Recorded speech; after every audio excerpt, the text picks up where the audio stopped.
Greetings, fellow investigators, and welcome to our video podcast, Into the Darkness, where my friends and I play the Call of Cthulhu role-playing game. I'm your host, Tom Rayleigh.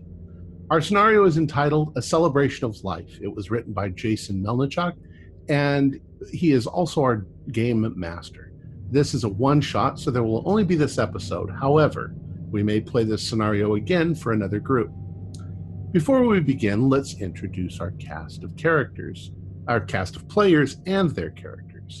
First up, let's talk to Lauren. You gotta unmute. Yeah. I'm unmuted. Hi, my name is Lauren Eason, and tonight I will be playing Clarice Dashwood, who is a very wealthy woman from Philadelphia who is part of the Dashwood steel plant, and she has quite the tragic history, but I guess you're going to have to see what unfolds as we journey through tonight. Morgan?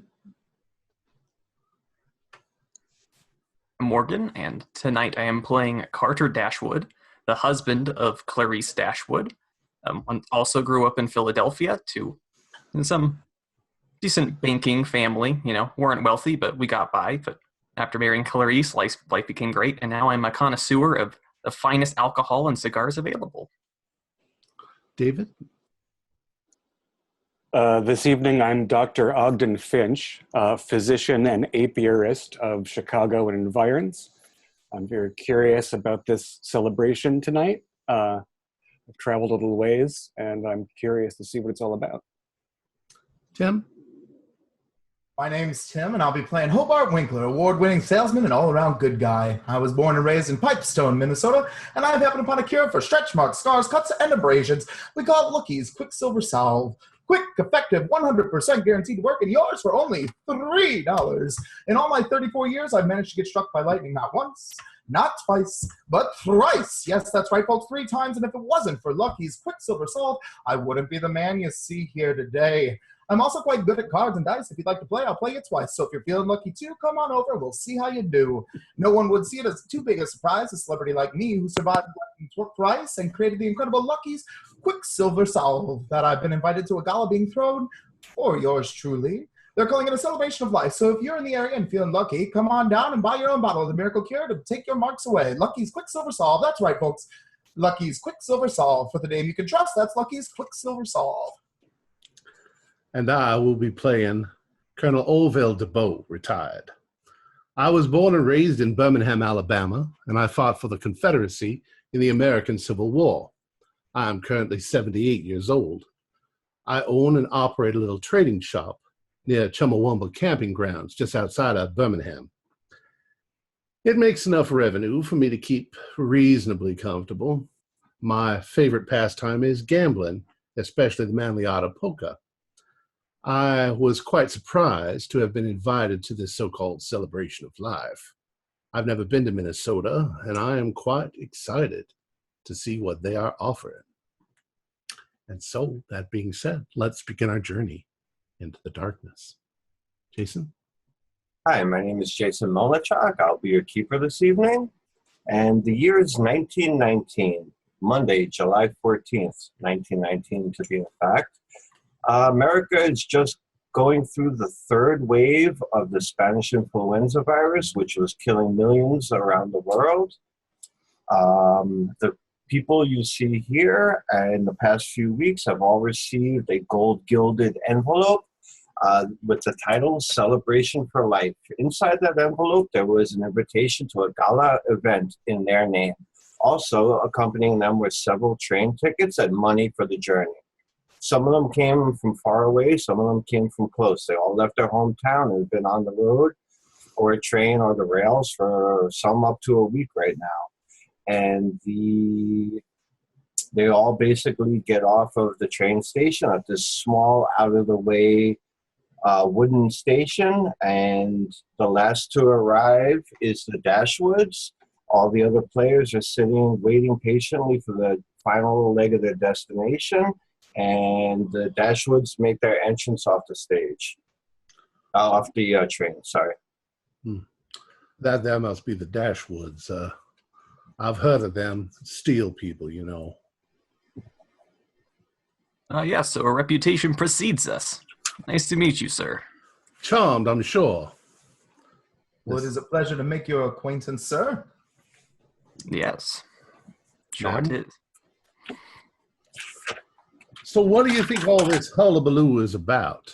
The letter wasn't really quite clear about what was going to go on, but we all seemed motivated to be here. No, if it weren't for the money and the train tickets, I would have thought it was some sort of, I don't know, some sort of scheme or pyramid nonsense. But everything, given what it is, I'm curious to find out. Do we know if anybody else is waiting? Mr. Winkler there looks like he knows all about pyramid schemes. And No, this is a celebration for me and my life, obviously. I survived 3 lightning strikes, so I think everybody here is celebrating me, of course. By the way, have you heard about the new solve that's going through the world? I'm sorry, sorry. We'll take care of You take talk care of so those very wrinkles. fast. You talk so very fast, mister. I have a hard time understanding a word of Oh, it. that's perfectly all right. Here, you just take this for 1 second. Hang on to that for me. Now, what pray tell is this? He hands you a little brown bottle. What's in your little brown bottle? Ah, perfect. That'll be $3. Thank you. No, thank you, sir. I have my own little brown bottle. I'm curious. Can I examine the bottle, please, there, mister? Oh, Absolutely. Winkler? Madam. Absolutely. You look like a lady of discerning tastes, if I've ever seen one myself. Yes. We'll take care of any stretch marks. I don't know if you've ever had any children. It certainly doesn't look like it. But that'll take care of any stretch marks, any scars, any things like that you might have upon your body. Look at this. I survived three lightning strikes, and I've got not a scar to prove it. Were you prone to carrying around metal poles during thunderstorms? What's that? Were you prone to carrying metal poles around during thunderstorms? Well, no, I stay far away from that. That's for certain. And you're peddling some sort of liniment or ointment? It's a solve, my friend. It's a solve to solve your problems. And what is your doctorate in? Oh, well, I'll tell you what. I got the finest doctorate from Brown University. Yes, and what? Pharmaceuticology. We'll have some conversations about that. Perfect. Am I able to smell what's in here at least? Is this what is this exactly? Well, if you open it, you buy it. It's $3. Probably smells like snake oil, my dear. But you know what? Here, what have you tried to take care of any of the imperfections of your skin? Even though I don't necessarily see any here, the rest of our body might have some. do I look like I need something to fix my lovely, beautiful skin here? Not at all, but we all have certain things. Are you insulting me? Yeah, are you? What are you trying to say about my wife? You know what? Here, take this back. No, Mr. Winkler, No, quit bothering this lovely lady. how dare you? That'll be How $3. dare you say that I need something? I kind of stepped I'm between so the two of appalled them. by this. You took it from me, madam, knowing full well what it was. At this point, you see the ticket office. They're at the end of the train station. It's a small ticket office, and a man in a uniform, train uniform, he comes walking out to you, and he's like, "Y'all waiting for the train to the manor house?" Indeed, we are. Yes, According to these instructions, yes. It should be about 15 minutes. It'll be here. I was told when you all arrive to just have you wait patiently, and the train will be here. You guys will get bored, and you'll be on your journey. I hope everyone arrived here okay, and it looks like everybody is here. Well, if we're here for 15 minutes, is there any place we can get some refreshments? It's rather hot. As soon as the train arrives, I'm sure that there'll be anything you could desire right on the train. And my good man, do you mean to imply that this is the entirety of the party for the celebration, or is this just a single group? I don't know. All I know is I was told that there will be 5 individuals showing up, and when they all arrive, to let them know the train will be here about 6:15. That you all will be getting here between 5 and 6. And it's now it's 6 o'clock, so about 15 minutes, the train should be arriving. And how long will this final leg be? Oh, it's a private line for the owner, and it's just probably an hour trip. Heavens. our trip east. Fascinating. And do we know the owner? Mr. Gunderson. Mr. Gunderson. I don't know a Gunderson. Anyone know a Gunderson? Not a clue. What's Mr. Gunderson known for? What isn't he known for? He's a big importer and exporter of you name it. He brings it into the country, all from Europe and Africa. And Well, you'd think someone like Madame Dashwood and the Dashwoods here would know somebody like that. It appears they're not as connected as they might well be. I've never heard of such name before. Let alone being unable to pay the $5 for that little tincture they hold right there. Oh, 5 you say now, huh? Oh, now it's 5. You said it was 3 before. Are you unable to pay? Is money tight? I gave it back to you. I don't want this. As you no, insulted me. Look, Mr. Winkler, you Yeah. have tried at least 15 times over the course of this entire train trip to sell us your little tincture, but we're just not interested. Thank you. That's your loss, and I'm certain everyone would love to hear how they don't have money to afford something like this.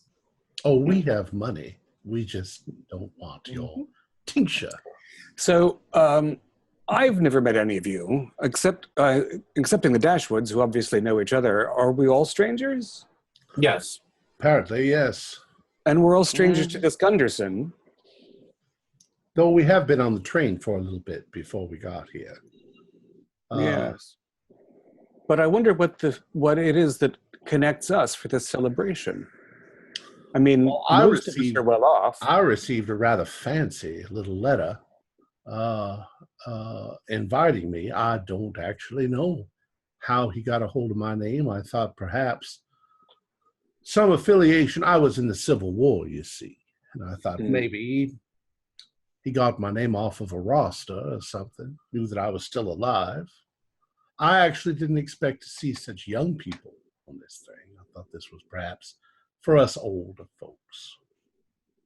Nevertheless, we'll see what this is all about. I'm sorry if I'm being personal, but I'm just a bit confused. It is a celebration of life, and of course we have experienced such horrific death recently.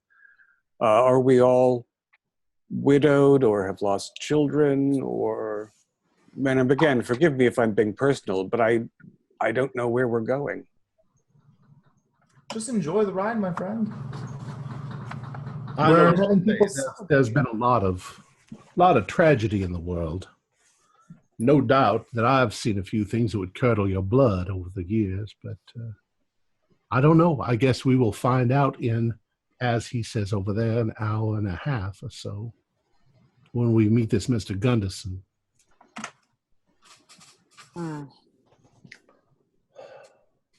So at this, unless you guys want to discuss more, the train can arrive at this point. We'll talk on the train. Yeah. Maybe play a few cards. You hear a whistle, and you look, and you see just one train engine and one very fine passenger car. That's the whole train. And it pulls up to the station. A man dressed in black, like a conductor, steps out, and he says, tickets. And you have a little ticket that was in the envelope. He grabs it and helps the lady in. Everybody else, he ushers them into the train. Thank you, sir.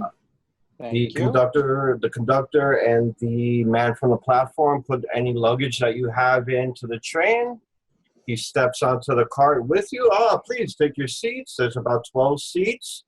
At the front of the cart is a full bar. There are some sandwiches and finger foods waiting. He tells you everything in this carriage is at your convenience. Please help yourself. The trip shouldn't take that long. There's a big bow at the waist, turns around on his heels, clicks his heels, and walks to the front of the train. No, it's a good spread. Looks quite nice. Let's see what we got here. Got some very fine whiskey. I think that's what I'm going to treat myself to. You can pour me a glass there as well, sir. I would appreciate it. Why, of course. I wouldn't mind a tot of gin. Where would I find the most metal in this room? Where would it be? Well, the train itself is metal, wood and metal. So, but you feel confident in it. You just came off another iron train before that. Your nerves are a little rattled, but there's plenty of alcohol to take your mind off it. Cigars, cigarettes, chewing tobacco, food. You basically, it's there. I fancy myself some wine. Come, dear, let's have a drink. I've noticed, Mr. Winkler, you seem to have an aversion to metal, no doubt due to your lightning strikes. But it looks to me like the weather in July is quite nice, even all the way up here in Minnesota. Yeah, that's where I'm from. I'm from right here in Minnesota, and you never know when a storm can pop up. There is often a storm brewing up there. So, Mr. Dashwood, yes, is the money come from your side of the family or from your lovely wives? No. Here, dear, drink this. It's wine, your favorite. Oh, yeah, yes, thank you. Take a swirl around, sniff it a bit. But yes, it all comes from her lovely family. Oh, that's very nice. And what's your family's name? What do you call Mine? it? Yeah. The Portwood. Ah, the Portwoods. That's good to know. Dr. Finch, was it? Yes, Colonel. You've been practicing medicine a long time, I doubt. Some number of years, it's true. Where did you learn your craft? I began at a small school in Ohio, and then I did my graduate and doctorate work at Cornell. My goodness, what a nice, prestigious school that is. Well, yes, it's a Yankee school, Colonel. School is a school, my friend. If it teaches a man right. The war is long over. Thankfully so. Did you mention something about enjoying a game of cards earlier? Yes, that does sound quite nice. I am a poker aficionado. It's a fascinating game. It comes from New Orleans, I believe. Yes. It's about as old as I am. Well, nothing like a tot of gin, an expensive cigar, and an interesting game. Should we make it more interesting? What do you propose? Oh, a modest wager of some sort, per hand or over a set of hands. That's quite fine to me. That sounds nice. It helps to pass the time. Mr. Carter, are you in? Mr. Winkler? Definitely. Of course, I'm in. Oh, you boys don't want to invite me in? Mrs. Dashwood, are you in? Oh, of Now course that goes I'm without in. saying, dear. I just wasn't sure. You play the poker out in Philadelphia. Do I play the poker? Come on, let's sit down. Let's play some poker. Is the deck sitting out? Yeah, there's a deck of cards there. There's checkerboards. There's a backgammon table, board. I'll pick up the deck and start shuffling. Jason, one question before the game begins. Did we have... do we know how long the duration of the celebration is supposed to be? Did we bring luggage for 3 days or for an overnight or... You brought luggage for a few days, yeah. So I'm assuming you all had about 2 bags apiece to chill. Thanks. Thanks. Jason, I just sent you a message if you can do that. So name of the game is Follow the Queen. Anybody of you familiar with that game? Not a fan of the variations, but I understand. Standard, what would you like to play? Standard five card draw? Or 5-card draw is an agreeable and fair game to me. all right. So we can play that for a while. And But before we start playing, gentlemen, let's have a toast. And then I'm going to start ordering like a shots of whiskey all around. your wife, what the hell? What? I just think we're gonna be hanging out. We're gonna be enjoying the game. We should get to know each other better. So a toast to friendship and safe travels. To celebration. To life. He tosses it over his shoulder. To the mystery that is ahead of us. and to a lovely lady. All right, so you guys play poker for a little while, and then it's a little odd, but Mr. Winkler seems to have 4 aces on a couple of hands. That's not that surprising. Somehow I'm not entirely taken aback. Oh, it's lucky just like surviving that lightning. Now, does anybody else have a deck of cards that was not property of Mr. Winkler there? No, I got this right here from the table. I don't know, Mr. Winkler. You have been quite the shyster since we've been on board. Come on, you're leveling a lot of accusations there, my friend. You've no doubt had them before, those accusations. Look. Take a look at the cards, and he spreads them out so that they can all see them. Just a normal deck of playing cards, my friends. 1, 2, 3, 4, 5. Why are there 5 aces in this? There are not 5 aces. There's supposed to be 52. I count 55. I assure you don't. Perhaps. Why does this card say on the back of it, Jack of Diamonds? Now, so maybe we should pour you a glass to help clear your head a bit. I'm fine, thank We're you. just Well, what do giving you fancy there, Mr. Winkler? I don't need anything. What's your poison? No. No. I'll pour him a nice brandy. Nice Are you not a Oh, drinker? you're being too kind there, dear. Oh, it's one of those religious observations. So you're teetotal, Mr. Winkler. So you're probably one of them behind that horrible prohibition thing that's in I don't the have books a right now. drink. You guys drink up, though, please. The more the merrier. Drink up. And your salve doesn't contain any ethanol at all? No. I'm curious. Just snake oil, then. That's enough. Bench. All right.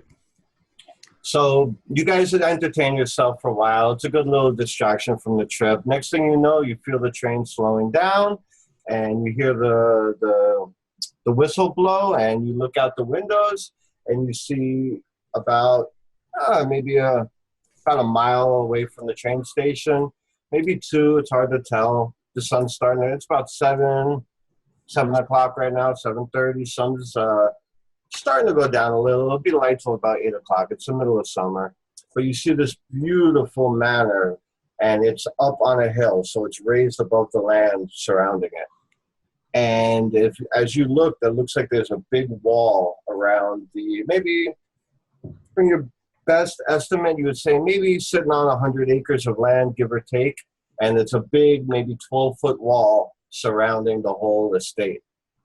And you hear the door opening, and you see the same gentleman there with your luggage. It's all out on the platform, and he's waving you out of the car. I'm the first out of that train. I look at my husband, I give him a little nudge, like, our place is much bigger than this. It's a little quaint, don't you think, there, Carter? Yeah, sometimes it's nice to get away and enjoy the simpler things in life. This being Minnesota, is this sort of a rustic wooden manor house, or is this an English brick sort of imitation jobby? It's an imitation English. Maybe a 12-bedroom deal? You would think so. Quite a bit different than our manor houses down in the South. We don't tend to put gigantic walls around our property. And that's a brick wall or a wood post wall? Brick. If you had put walls around your properties, maybe you wouldn't have lost. Ooh. So what makes you think we did lose, Mr. Winkler? Oh, I'm sorry. Is it the Confederate States of America now? Wasn't your goal to secede, my friend? Gentlemen, I think we're here for a celebration. Is there anybody here to meet us at the platform, or is it the conductor that's going to take us in? No, you see now the conductor, and he points, he goes, "Welcome to Gunderson Manor." And he points, and you see a very large, handsome cab, like a carriage, black lacquered carriage, a 4-horse team, all ready to go. There's a man sitting on waiting on top with a top hat. He jumps off. There are 2 of them, and then right behind that, you see 2 big Clydesdales and like a work wagon, open, no cover, just the bed. And they put all the luggage into that, and he tells you gentlemen and ladies to get into the hansom cab, and he'll take you into the manor proper. So everybody pile, there's more. Sorry. I was just going to ask, does the driver introduce himself? No, he does not. Oh, this harkens back to my childhood days traveling in style. Hmm. And where did you After grow up? Mr. Winkler. I'm sorry, what? I just said after you, Mr. Winkler. Well, of course. And he jumps right up into the carriage. Did somebody ask me a question? I'm sorry. Yes, you said your childhood. Where did you grow up, sir? Birmingham, Alabama. So Heard nice things about Birmingham. it's genteel. So Yes, would you like help aboard? thank you very much. My leg is quite. I was shot in the war, and I've had to use this cane here ever since. I'm sorry to hear that. Let me assist you. That's horrible. You brave man. Walking the streets like... It's nothing. It's nothing. It's nothing, ma'am. So I get helped up on board. Okay. All right. So everybody getting into the carriage. About a couple minutes later, all the luggage is loaded into the next one, and the conductor steps in, and before he closes the door, he says, all your luggage will be brought into the house. Your driver will bring you to the front door and enjoy your stay. And he closes the door, and you hear the reins snap and the horse is whinny, and it takes off. So, all right, so then, sorry. So you guys go, it's about 10 minutes or so, maybe 15 minutes by coach. And rocking back and forth, but Colonel is definitely used to this. And everybody here seems to be pretty familiar with horses also. And you get there and you're getting closer. The house is gorgeous, beautiful manor house. And you get to the thing, you get to the pathway, and the coach stops. He jumps down, opens up the door for you. And gives his hand, lets everybody off one at a time. So there's right up the steps. You have a couple columns, a short flight of stairs, and the main big 2 12-foot doors. So after you, somebody will greet you inside. Well, this is quite some place. I guess, do we just go inside? Yes, that's what I said. Are the doors open? Are the doors standing open? They're cracked open. All right. Curious. I'll go forward and hold it open for everybody else. After you, my dear. As it should be. You guys walk up the stairs, the 2 double doors. He opens them up. You see a little marble floor. If you want to bring up the map, actually. All right. There's a little marble floor, and there's a stairway leading up.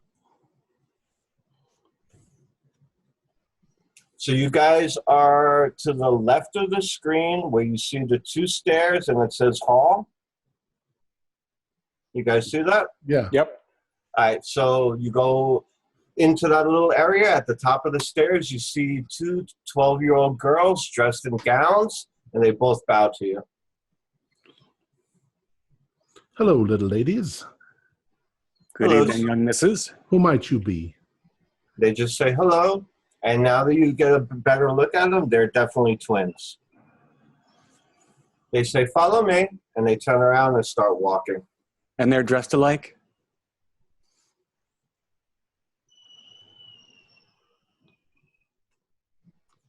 Hello? Yep. Sorry. Yeah, I think I dropped it. Are they dressed alike? Yes, they are. Okay. They're both in black gowns, black velvet gowns with white trimming. Warm on a July evening. And they're walking forward into the long gallery? Correct. They say, follow us, sir and madam. And they walk towards the long gallery. I'm sorry, to the foyer. I apologize. Okay. A hall straight down to the foyer. Where's the foyer? Oh, I see it. Okay. And you can take it They are? down if you want. They're 2 12-year-old twins, both with long black hair. black velvet ball gown type, and with white trim on it, and a little Cameo? necklace. Thank you. I blanked on the word cameos. And they say, "In here, sir, madam, guests, welcome to our home." Thank you. And you see red velvet couches, end tables, same setup like the train. There's liquor, love seats, high back chairs. Make yourselves at home. We will be back. And then they walk out of the room and close the doors. Lovely. I will sit in a nice high back chair because my back is killing me.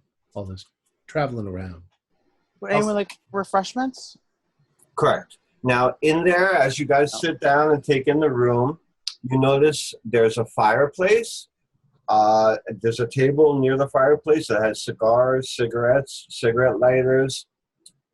There's a big oil painting on one side of the room. There's a bar cart, like a wheeled metal cart with refreshments on it. And they're in decanters, but you could tell basically it's the finest alcohol. Sure. No food, though. What's the painting of? All right, so you take a closer look at the painting, and you see a gentleman with long blonde hair, maybe in his mid-40s or 50s, with holding on each arm 2 women. They look to be maybe 20, 25 years old, and a group of children in front of them. If you count the children, and now you notice the 2 twins are also in the painting. Excuse me. You see, sorry. You count a total of 6 other children. My throat just went dry. Okay. A total of 6 other children in the painting. Do the women look similar to one another, or do they look quite different? Oh, quite different. One is blonde and one is a brunette, and they're definitely not related. So I just sort of comment to the others. I say perhaps his sister and his wife. It's a possibility. Are the children, the other 6 children, younger than the twins, or is it all over? Yeah, they're definitely younger. It looks like there's a couple, like 2 roughly 10-year-olds, and it descends down, and the youngest child, which seems to be maybe 3 years old, is holding an infant. Quite a handsome family. Are the girls the only set of twins? Correct. And then on closer inspection of the room, you do, like I said, you saw the fireplace, and there is a bookshelf, a fireplace, chairs, and the oil painting, basically, and then the alcohol. And are the windows shuttered? Are they open to let in the evening breeze? The windows are open because it is a warm July day. They do have curtains pulled back, but they are open. Well, I'm sitting here. I'm not going to do anything much more than this and wait for our host to arrive. But I Care for a drink there, Colonel? Yes, please. Care for a drink? What would you like? What do you fancy? If they have whiskey there, that would work for me. I'm going to sniff at a couple of decanters of clear until I sniff something like gin. Find some. And I'm going to, have another cigar while we wait. So I go over and, get a whiskey for the Colonel, and I help myself to a nice red wine, and I bring the whiskey back to the Colonel. All right, so Clarice, as you go over to get the wine, you jump a little and you notice there's a full-size wild boar stuffed and mounted. It's not even mounted. It's on the floor there. It's got its tusks. It's definitely taxidermy, but it just threw you for a second. Oh, gosh. What is it, dear? This wild boar, I thought it was real for a second. Oh, I must be tired. I must be getting tired. You look around the room and you see on the fireplace, on the 2 sides of the fireplace, there's a elk and a deer also mounted. Those are just heads, but they're mounted up on the walls. Seems our host is quite the big game hunter, it seems. It's a very manly sport, yes. You ever tried that there, Colonel? Oh, I've shot a few animals in my day, and a few northerners. And I look over at Mr. Winkler. You do realize that my husband and I are Northerners as well, correct? Yes, but you're the good kind. The kind that thank Confederate soldiers who lost. Colonel, make a spot hidden roll. 25. What is my spot hidden? Oh, yeah, I got half. Exactly. You notice above the fireplace a Winchester rifle, repeating rifle, mounted above it. Just caught your eye. That's a lovely rifle there. That must be what he used to hunt. As we were on, I mean, we were pretty busy with poker, but I assume that we noticed, is it woodland? Is it mountainous woodland? Like, we've gone, an hour away from the public train station. What kind of terrain are we in? Lots of rolling grassland hills. Okay. So not a place to hunt elk? No, not at all. Yeah. And what's the weather like today? Is it just hot and sunny and warm? Well, now it's the sun's going down. You have about another half hour of light left, but you do know that tonight is a full moon, and it's hot and balmy with a little breeze. About 87 degrees, 88 degrees. Wow. Just like home. Yeah. Well, a little bit dry, I must admit. I'm going to excuse myself to use the restroom quick, just off of the room that we're in. Okay, you stand up, and you're walking towards the door, and actually the door is open, and the two little girls come walking in with silver trays of champagne. And they stop when they see you walking towards the door, and they're like, champagne? I may bring it over to you. Oh, no, thank you, my dear. Oh, well, I thank you, dear. And I take a champagne. I just down it. Okay. I will down 2. Thank you, my dear. Now, what is your name, my dears? What are your names? She just kind of like curtsies and stands there. I do take it that you are young Mrs. Gundersons. Is that correct? You certainly don't have the bearing of servant girls. She nods her head. She's like, yes. Well, we're not really supposed to talk, but my name is Inga, and she curtsies, and then the other one says, I'm Gretchen, and she curtsies. Well, Inga, Gretchen, very nice to meet you. Thank you for your hospitality. What lovely names. And they giggle.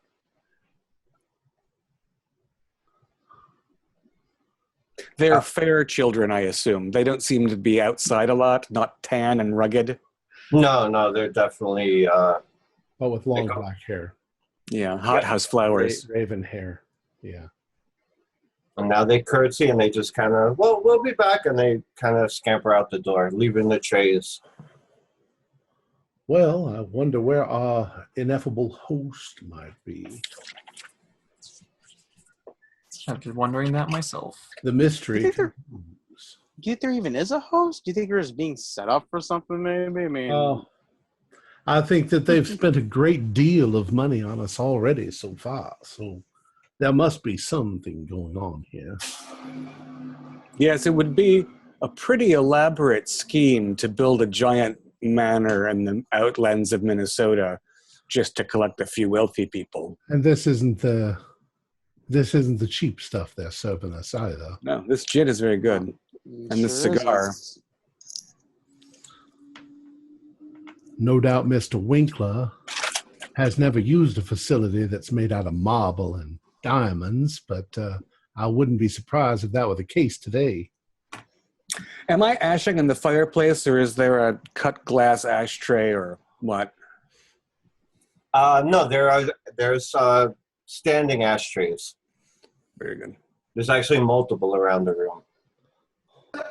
Nice, heavy crystal on a metal base. Mm-hmm.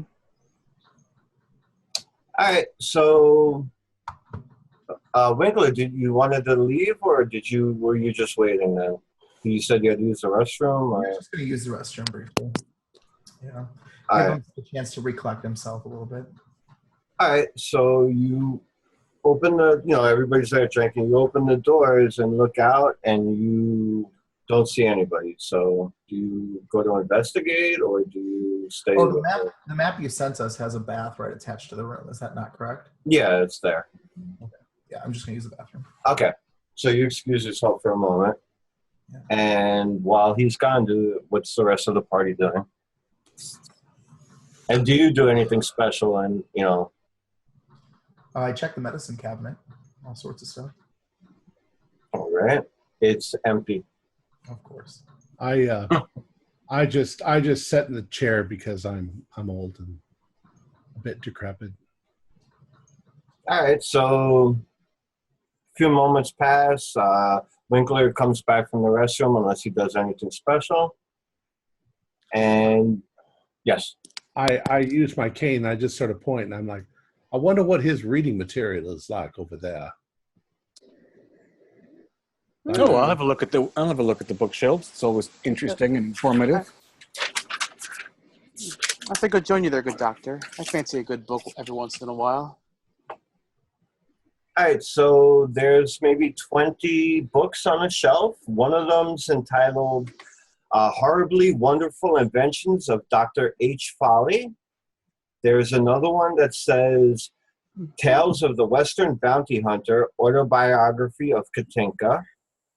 There is just about every religious text from every different religion. You see a Quran, you see a Bible, you see a Torah, a book version of the Torah. You see some Indian literature, you see some Buddhism. Well, our host seems to be eclectic, and it doesn't seem to be a show library, where they have all the complete works of Dickens and leather that they've never looked at. Maybe a little bit of a spiritual type or a Freemason. Ah. Well, certainly, as you say, eclectic. It's not everybody that has all of those pagan literature next to their Bibles. But perhaps he's simply a man who likes to know his enemy. And with that, you hear the doors squeak and open, and in walks a very tall man. Long blonde hair, blue eyes, big smile on his face. And he says, "Greetings and welcome to Gunderson Manor. I am your host, Jarls Gunderson, and welcome," and he has his arms open, "welcome to a celebration of life, my friends, welcome." And as if on cue, the two girls come walking in again with champagne. He goes, "Well, thank you for having us, my good friend." I'm sorry, sir. I'm just a little hard of hearing. Did you say your first name was Charles? Jarls. Jarls. Correct, sir. Well, correct. It's very good to meet you, Mr. Gunderson. And a big bow. He does this big, graceful bow. And he's like, "A cheers." And then they come around with the champagne again. Cheers. I'll take a flute. Cheers. Well, thank you so much for this phenomenal display, but quite honestly, we would like very much to know why we are here. Doctor, just make a roll for me. I'm not going to tell you what it is. Just make a roll and let me know what you got. I did not turn, by the way. I got a 17. 17. Okay. Good. The champagne just a little sour. Uh-huh. So it just threw you for so you're like. And everything else we've had has been delicious, but Correct. This tastes a little off. Just a little off. Yeah. What was that, Hobart? Well, I was just saying, as per always, I haven't drank any of the champagne. Correct. All right, so now, Winkler, I need you to do me a spot hidden, please. Sure, one moment, please. How old is Gunderson? He looks to be in his 50s. Thanks. I got a 53 out of 50, but I'm going to go ahead and spend 3 luck points on that. Okay. Now, you notice behind Mr. Gunderson, a few men carrying food, plates of food. They're dressed not like servants. You just caught a very small glimpse of them. But they actually had, like, one guy had jeans on, and looks like they're moving some stuff around, maybe wheeling some type of cart. You're not sure, but you really think you recognize him for a second, but you just can't place him. You just have a look at somebody and you're like, I know that guy. I'm not sure from where, but I know him. Tom, you had a question? I'm sorry. Sorry, go ahead. Did I? I didn't have a question. Okay. Didn't you ask Gunderson why we were here? Oh, well, yeah, I did. I don't think he answered you. Why, sir, are we here? Well, we're here for a celebration of life. You 5 individuals are very, very special. And I just wanted to meet each of you, discuss a few things, just learn from you, maybe absorb, take your essence and learn more about you. What makes you tick? Why are you the luckiest people on the planet? That's what I want to know. Come, follow me. Snaps his fingers and turns, and he walks. I look to the others and I'm like, are we? Are we the luckiest people on the planet? Of course Yeah. we are, my friend. Setting down my nearly full champagne flute and turning to the Colonel, I say, I don't know that I've ever been particularly lucky. He's lucky to have lived through that gunshot wound. Perhaps. Well, I indicate that the lady may go first, but I'm prepared to follow our host. One question, how unusual is it for a 50-year-old man in 1919 to have long hair? I don't believe it's too unusual, especially out west or from another country. Well, here's the question. When you say long hair, it means different things in different times. So like Jesus, long hair. About shoulder length, pin straight, blonde hair pushed back. like a little something from archaic. a romance novel. Exactly. Picture Fabio, but not Fabio. Fabio in 17th century clothing. Yeah. Exactly.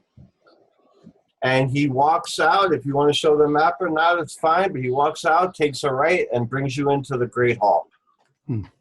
And there's candled chandeliers all over the place. A long, long table, very long table laid out. And now as you enter the room, you could smell it, garlic and herb and food. And it's just the table's laid out with everything you could think of. There's a wild boar in the center with the typical apple in its mouth. There's 2 roast turkeys, vegetables, venison, deer meat. And you see the 2 young girls following on the heels of the father. And he walks into the room, spread, this is for you. This is a celebration of life. How many place settings are there at the table? Actually, their whole thing is filled up. Every seat is 20 chairs at the table. You could fit 10. 9, and 1 and 1. So 18 mirroring each other, 9 on each side, and 1 on either end. So we could all essentially sit far apart from each other if we wanted to. Correct. Yeah, I'm going to sit at one of the ends. I'm going to sit with my husband. And as I'm sitting down, Mr. Gunderson, are there going to be more guests joining us tonight? If everything goes right, absolutely. So, how, sir, did you know about us? That's the connection we've not been able to make.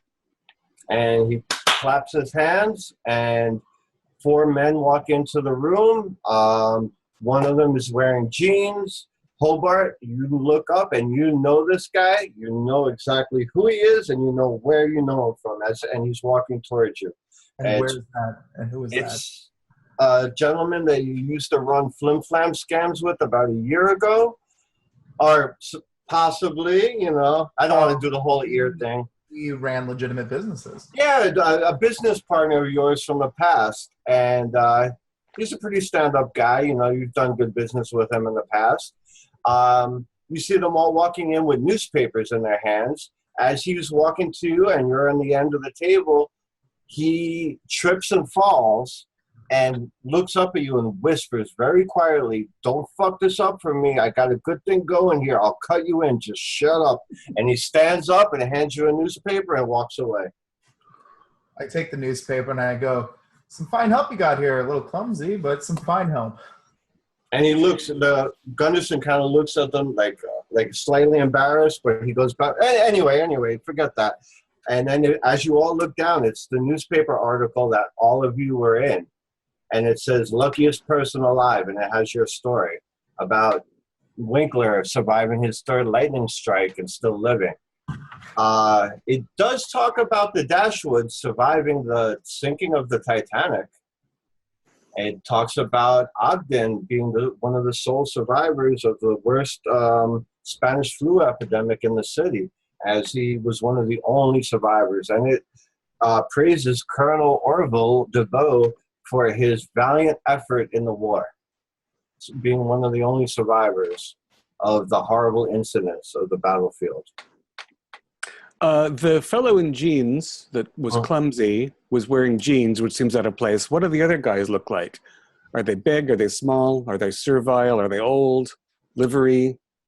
The four men are basically between the ages of 20 and 30. Nothing special about them. Just one has a suit on. Another one looks like he was in overalls and work clothes. Like they're doing stuff around the house. They're out. They're the ones that you think set up all the food and were pouring the drinks, and they're behind. But they don't. They look completely. You're right. Completely out of place.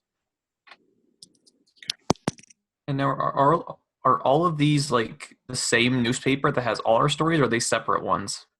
No, each of you at one point in your life made the front cover of the newspaper. So the Dashwoods had whatever year it was when you made it. It's a full newspaper. It's not all your stories aren't in the same newspaper. Okay. I mean, his happened, after the Civil War. Yours happened right after the Titanic sunk. But it is the real newspaper with your story on it. So... Well, you have been doing your research, sir. So what made you decide to throw us this little celebration? Well, like I said, you all are the luckiest people on the planet. And now he walks to the other side of the table and sits at the head. And behind him, you see that same painting, but it's about 15 feet big, right behind where he's sitting with his family. And he sits in front of it. Yes. But it's basically identical painting. Yes. So I'm sort of wandering, looking at the food and deciding to choose a seat. And I asked, host Gunderson, were you in some remarkable way lucky as well? And then you see like a saddened expression pass his face, and he's like, "No, my friends, am the unluckiest man in the world. I have money, I have a house, I had a family." And he looks behind him and looks at the painting. Myself and my two wives behind me and my children. I was away in business in the Orient, and this isn't the original house. The original house burnt down about a year ago. My children and my wives, besides the twins, perished in that fire. I'm very sorry. So we moved here. Sounds horribly tough. Sounds like your man has been a bit down on his luck. I can certainly understand that. You sound a little bit sad, and I might have just the thing for you. And he starts shuffling through his doctor's Is bag. now the time, Mr. Winkler? What do you mean? Look, he's a sad guy. I want to help him out. Sure. Mm-hmm. He just pulls out a little blue bottle. He goes, "I know all about your amazing elixir. That's not why I have you here. It's what each of you possess that intrigues me." Well, Amazing elixir? What's that supposed to do exactly, Mr. Winkler? He just glares at you. You seem to be providing us with a great deal of extravagance. What can we do for you? We will get to that. And then he claps his hands, and now that you guys are looking around the room, there seems to be a little bit of this is high vaulted ceilings. You have like, 20-foot ceilings in this room. And there's like a wooden alcove. It's out of place for the house. It just looks like it was put up maybe within the last couple of weeks. Not ornate like the rest of the house, just a little wooden balcony that surrounds the room. And you guys notice that. He claps his hands, and you see the four gentlemen, they start wheeling out what looks like tables, basically, covered in silk. And they're wheeling them into positions around the room. And he puts there's two red tables with the silk that goes down to the floor, and he positions them both behind Mr. Gunderson. And then there is 6 pink tables, and he positions them at the edges of the room. And he goes, we will get to that later. My friends, you are all lucky people. And in my travels, I stumbled across these 4 gentlemen, and they introduced me to some new hope in my life, some new enrichment of my soul. They have told me that my children and my wives, they can live again. It's a possibility, but we need luck, and we need determination, and we need. I can't explain it. With your help, with the 5 of you, we might be able to help my children. It could be a glorious thing.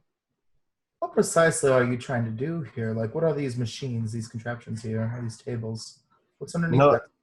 He's going to stand up and start walking over to one of them. And he's like, "Sir, please, all in good time, sir." Yeah, it's all right. He's going to lift up one of the silks.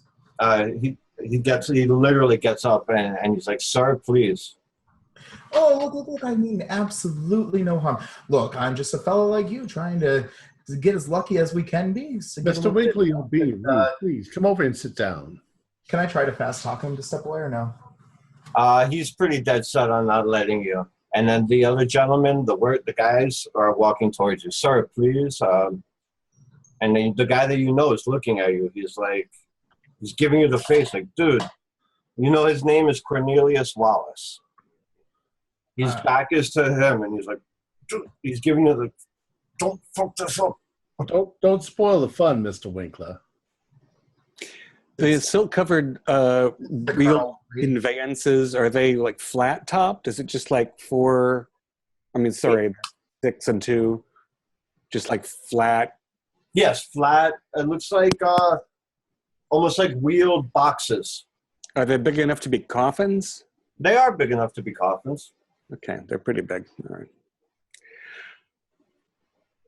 And he's like, "I've arranged for some entertainment too, gentlemen." And the four men walk out of the room, and he's like, "Another toast, please." And he raises the glasses. A celebration of life. I'll lift my. I left my champagne flute behind in the. Oh, they're on the table. Right. I'm going to give mine a good sniff before I decide to take a sip. Make a roll. I think I'm going to do the same thing. Everybody make a roll. I'm not drinking. That one I failed, 94. Oh, it's fine. I rolled a 2. A 2. And due to your... anybody else? I rolled a 30, exactly. You know that due to your, your pastime, that something is absolutely off with this. I kind of look at it, kind of discuss, and I very distinctly set it back down with kind of like a loud pat. Excuse me, Mr. Gunderson, what year is this? The champagne? Yes. It is the finest, and he actually gets up from his seat and he walks over and he picks it up. He smells it and he's like, throws the glass over his shoulder. "My apologies." And he's like, and he yells to his daughters. He's like, "Bring the good stuff. What are you children doing messing around with this? This is a special day." Now you see the four gentlemen come walking back in, and they're wearing purple robes, and they walk up to the sides of the wooden thing, and they start chanting. Is it a language I recognize? Does anybody have any Nordic languages? Only German, which is related, but not probably sufficient. They're up there and they're like doing some sort of chanting, and it's kind of like a little creepy, actually. Yeah, a little. What is this about, sir? Yeah, I'm gonna put my arm around Clarice. He goes, What have you done since the war? What have I done, sir? What have you done? You, Winkler, what have you done? Scam people out of their money. Now his expression has changed. He's like, you scam people out of their money. You sell fake tinctures. You, Dashwoods, with all your money. Do you still hear the infants cry at night when you sleep? How do you even live with yourself? I think we're done here. Doctor. Yeah. Call yourself a doctor? I did what I could. You bigamist. Yes, everyone should have 6, 7 wives. Yes. Are they in the room now? Of course they're in the room now. I'm glad I haven't eaten this tainted food. I think we've heard quite enough. Gentlemen, lady, shall we leave? Yes, you've overstayed our welcome. Let's go. Yes. Now, as you guys stand up from the table, everybody make a spot hidden. What manner of deviltry is this? Oh, I got an 8. 92. Fake. I passed. Not passed. I failed with a 67. I failed with the 95. Who passed? I got an extreme success. Nice. And Tom? Oh, no, I failed. All right. Winkle, you notice the 4 guys up at the top? They're taking the robes off, throwing on the ground, and they look panicked. And you distinctly hear the one guy that you know, Cornelius. He looks at his friend. What the fuck is this? This isn't what we signed up for. What the hell is going on? Language, sir. Does the door open? There is a lady here present. Which door? The door back towards the hallway? Nope, it's locked. Then I'm going to storm over and just throw one of those tables with the cloth on it on the ground. Make a strength check. Okay. Mr. Gunderson, I demand that you let us out of here. Oh, you'll be let out.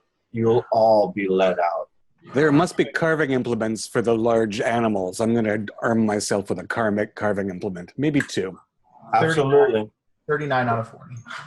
All right, so you run over to it and you ram it, and the thing teeters and tilts a little bit and falls to its side, and you hear a smash, like glass shattering, and the pink silk just falls on top of what was ever underneath it. And you see Mr. Gunderson step behind and grab the 2 cloths, silk cloths off of it, and he pulls them up in the air, and there are 2 glass coffins, and you see the burned remains of both of his wives in there. And you see them starting to shift back and forth in their coffins. And then he starts screaming himself. Sanity rolls? Everybody up, sanity. I passed with a 43. I failed miserably. I failed miserably as well. 52 out of 70. Whoever failed, 1d4. Whoever passed, 1. I failed with 100, so do I get more than 1d4? Oh, automatically get 4, but yeah, 4 points. Yeah. Now, you see Gunderson is saying, he's going, no, this isn't supposed to be. It's not supposed to have, this isn't the way, no. And he started yelling, and he's looking at the coffin, like in horror. You guys could do what you wish to do. Are there windows in this room? There are no windows in this room. This is Are a there middle. any? There are several other doors, Mhm. so I'm really willing to, try another door far from our host. I assume it's locked. I might Yes. try to jam. I'll jam a carving knife in between the doors and see if I could work anything out. If you want, try and make a strength check. And while he does that, I'm going to call for my friend to run over to us and help us get out of here. Normal success on strength. All right, so you bash the door, and it gives a bit, but it doesn't fully open. You think in maybe a couple other tries, you might be able to knock it open. All right. Is that first area we were led into? Is it still open? Well, you guys are in the hallway, the main hall. There's 2 doors on either end, but they're both locked. Okay. So you have to get out of that room to. I hobble over towards Mr. Gunderman, and I said, "Now listen here, sir. You have greatly alarmed us, and you have frightened this lovely woman over here. I demand that you let us out or explain yourself. What trickery and foolery is this?" He turns and he's like, These men came and promised me my wife could be raised, that my family would be. And then you see the coffin lid fly open and the body just sit up. And it essentially, like Freddy Krueger, just burned to a crisp, sits up. Sanity roll for everybody. Oh no! Ooh, I passed with the 5. Oh, I got an extreme. I got a 10. I passed that one. I failed again. All right, 1d4 if you failed, and 1 if you passed. Okay, so that's 8 for me in about 4 minutes. Oh, it's a total of, what is it, 5 at one time, though? It's 5 at one time, or it's 20% of your total. in a day. Then you're got to be institutionalized. Right, and I started at 70 and I've lost 8. You're a little over 10%. Thank you. Well, I'm breathing hard, and Can I get over to my friend? Is that possible? Or is it pretty blocked off? Well, No, he's up a flight, right? Yeah, he's scrambling to get down. who are these men that have done this monstrous deed? They claim to be mystics from my homeland, and he's like panicking now. Now he looks like he's like, this isn't what he was expecting at all. So where are these 2 guys, or are there 3 guys? There's four guys that were up on the walkway. Okay. They're scrambling down this thing now, and it looks like they're trying to run also. They look freaked out as you guys do. Are any of the other like tables that are like shrouded with the claws, are they moving too? Now they're all moving. I'm shrieking like a baby and going at the door again. All right, make a strength check. Good, 32.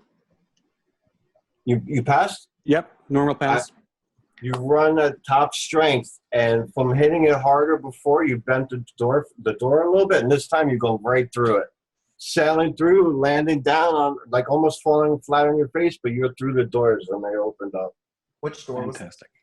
The door that you guys came through. The door to the foyer. Correct, exactly.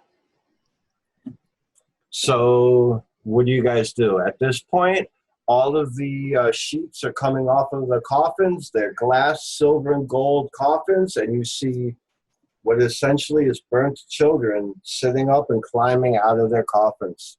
And behind him, behind Mr. Gunderson, who's now weeping and actually tears rolling down his face, you see his 2 wives sit up and looking, both of them at him. And they start to climb and get out of their coffins. I say we leave this room and barricade the door. Mm-hmm. That's a good idea. Come on, Clarice. Or I'm going to get something for the Colonel. All right, so now remember your movement rate is much less. So My movement rate is much less. all right, I'm heading towards that door. I run and get the Winchester rifle and run it over and make sure it has some ammo. all right. Hobart, as you run into that room, I want you to make a spy hidden check. Okay. No. No? All right. So you run into that room, you go to the mantelpiece, you grab it, and I'll let you make a dodge roll. Okay. Do you see what happens when you put other false pagan books next to the Bible? The devil comes for them. I know what he's dodging. 24 out of 40. 24? That's just standard. 24 out of 40. All right. So you go and you grab the rifle and you hear the snorting of a pig. And you turn and you see the taxidermied pig charging you. You literally pull yourself up onto the mantle and the thing runs under your legs. Alrighty. Does he turn around or does he keep going? Yeah, he's going to turn around and try again, but you drop back down and you have the rifle in your hands. That's your turn. Anybody else making an action? Ogden, you're getting up off the floor as Winkler ran past you. Yeah, I don't know what's... can we have a quick look at the map again? I'm curious if, I might try another door instead of going outside alone. Like if there's a door opposite the door we went into. So you're all in the long gallery right now. Ogden just went through the doors to the hall. Right. And Winkler is in the foyer. Where is the Dashwoods?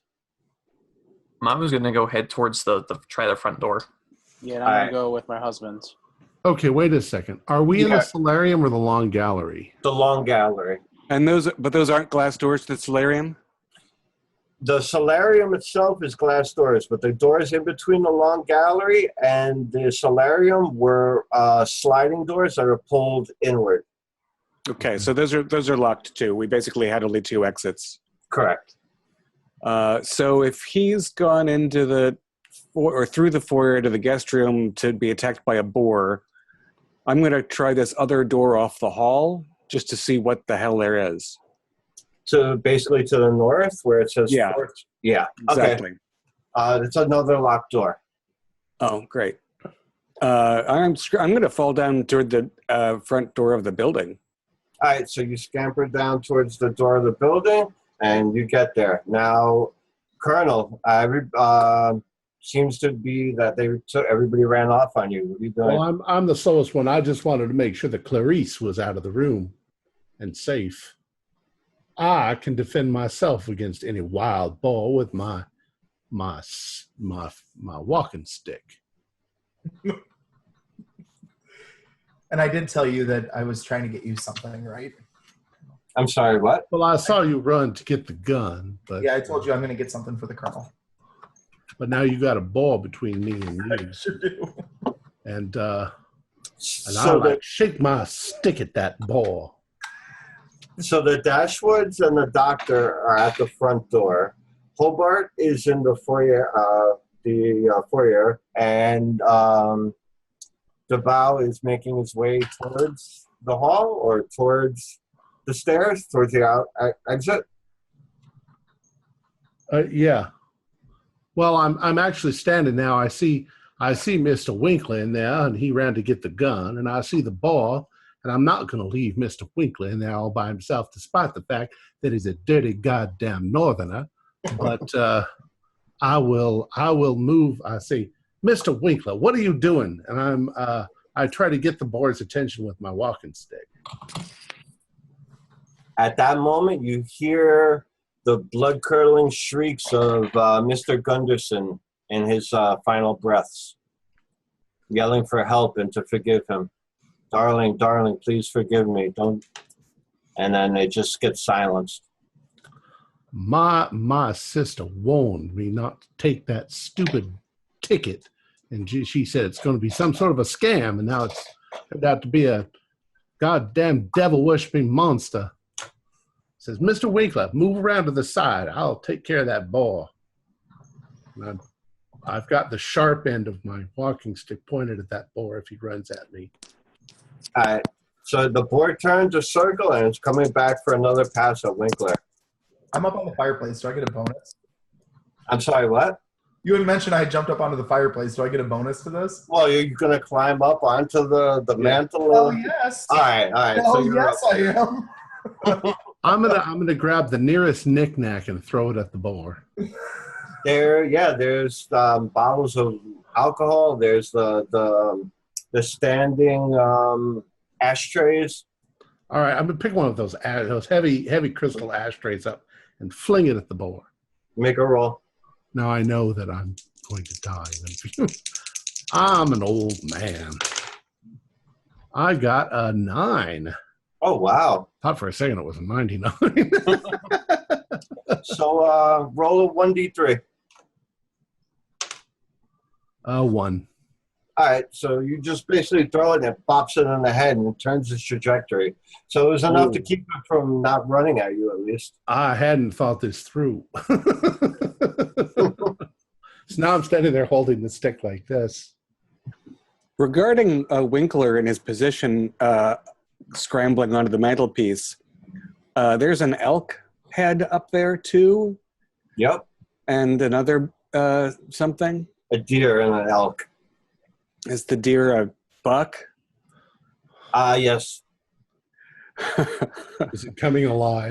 Just wondering. I was waiting for somebody to mention that. Yes, they are both alive, and they're just whipping their heads around and making noise.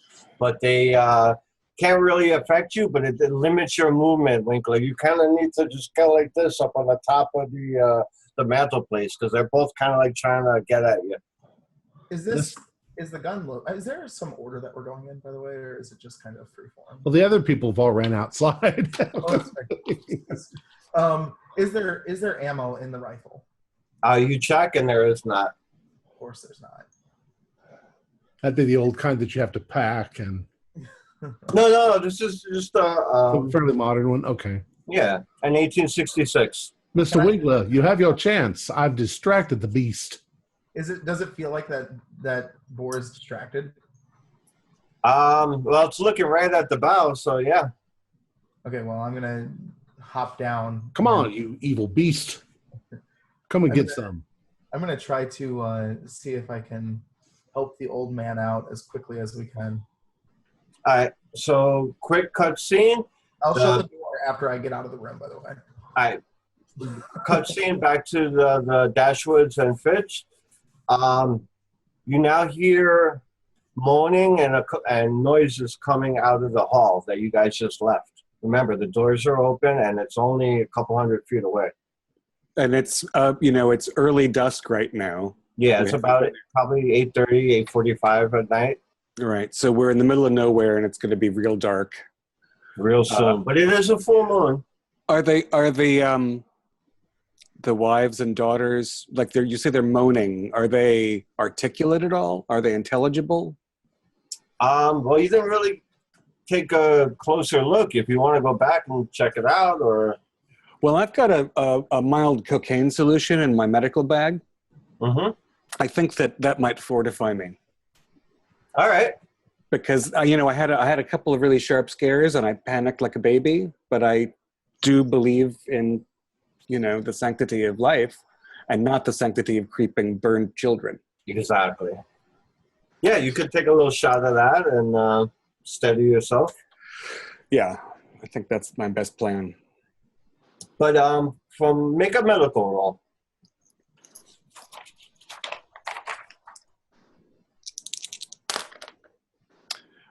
Normal success. All right, so from what the briefest that you saw, they don't seem to have an intelligence like you or I, but they are animated. Dashwoods, what are you guys doing? I'm trying the front door. Is it locked? You're frantically just jiggling on it, but it seems to be chained from the outside. We're not getting out of here, are we, honey? Oh, no. Yes, we are. There are stairs leading up from here on the map. I recall seeing a double staircase. Yes, there were. Now you guys turn around, the doctor and the Dashwoods, and you see in the hallway of the room the lumbering figures of the two wives and the children. So they're basically... Let's get up the stairs. Let's go. All right, let's go. All right, so I'm feeling much faster now. yep, you guys make a run for it. Now cut back to Winkler. You're gonna I'm poking at the boar. As it's so the boar's coming up, and you notice. Sorry, I didn't hear you, Hobart. Hobart, I couldn't hear you. Well, I just said the boar is separated with the door. Hopefully by now. All right, so now, DeBell, you've seen wild boars in the wild, and this one is a lot slower than their counterpart, the living ones. So it's grunting at you. You can take an action, or you're gonna let it charge.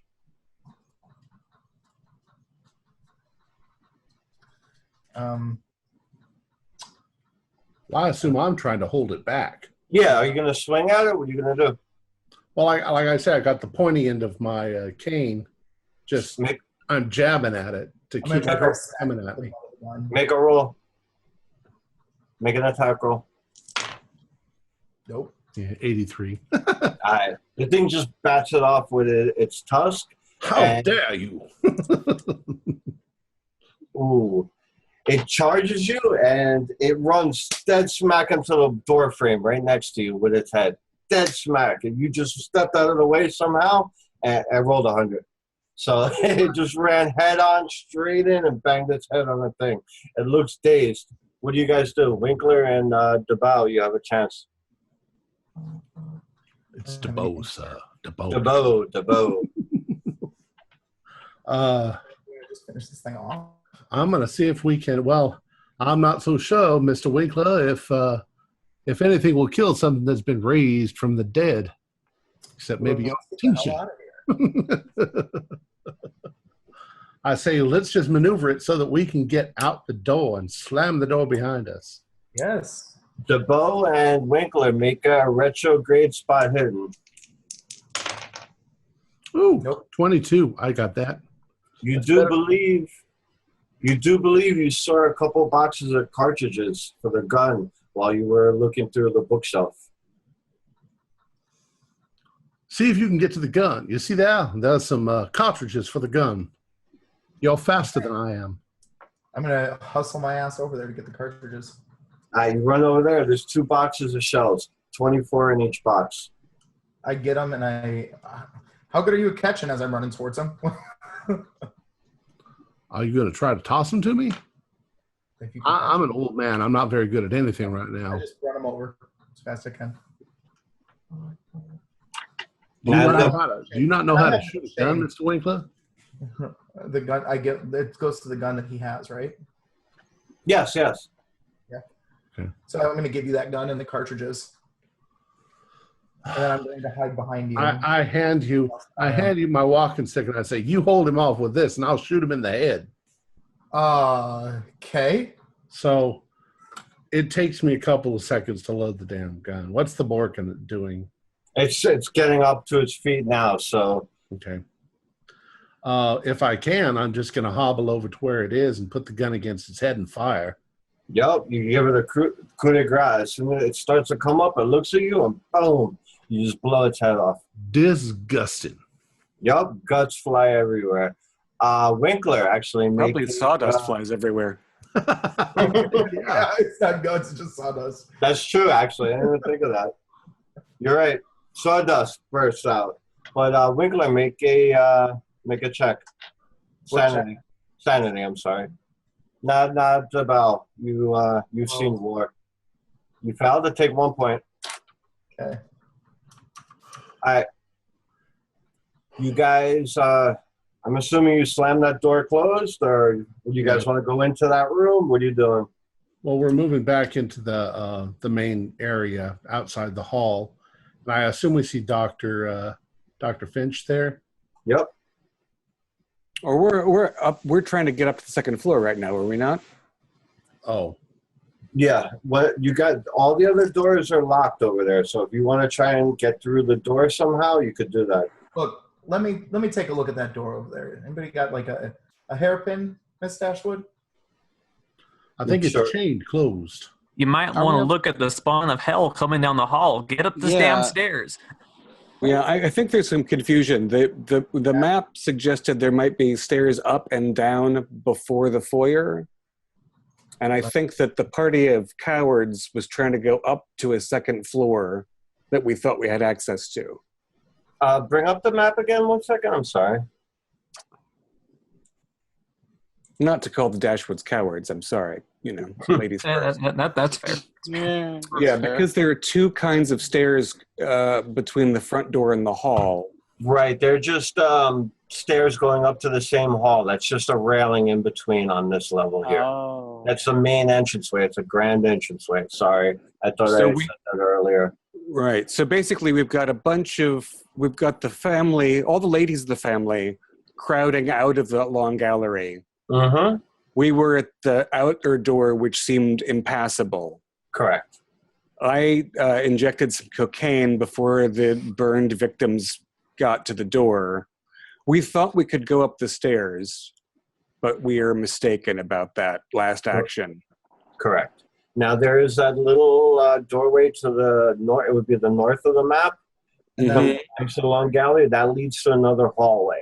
Right. I tried that and found it locked, but I guess it's... You can try and break open. That one is not changed. It's the main door that's changed. Right.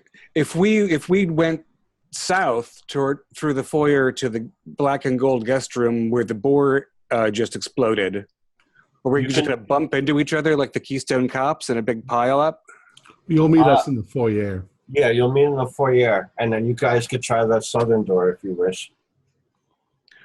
Why don't we just blow the damn window out with my gun? Maybe, yeah. Well, we could blow out the front door with the gun, too. I also would like to get like to have, if it's safe, another look at that bookshelf, because I'm afraid that whatever's happening has to do with the eclectic tastes of the former Mr. Gunderson. That's back in the long gallery? No, not the bookshelf. The bookshelf is in the foyer. That's where Winkler just got the gun, the bullets from. All right. That was in the black and gold guest room. No? No, you guys haven't opened that door yet.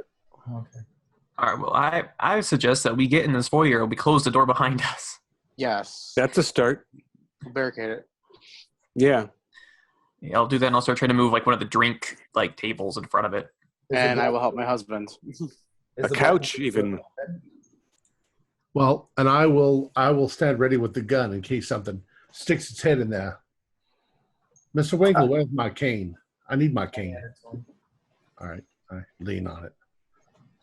Thank you for your help. Are you all right, Miss Clarice?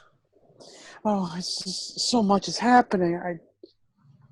Why is this happening to us? Why? I don't know, but don't you worry your pretty little head about this. We'll deal with these monsters.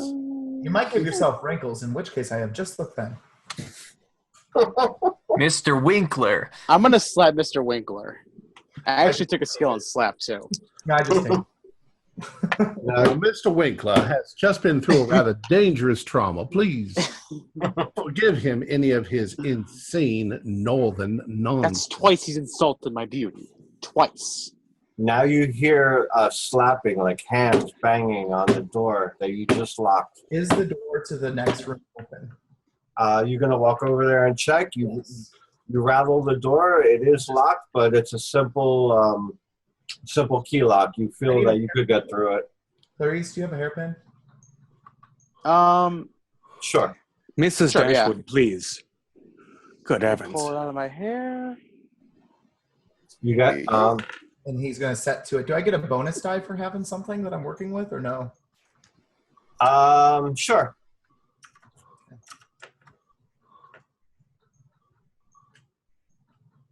While he's working the door, I'm going to look at that bookshelf again for something that might match the language I heard the chanting. I froze up for a second, guys. Sorry.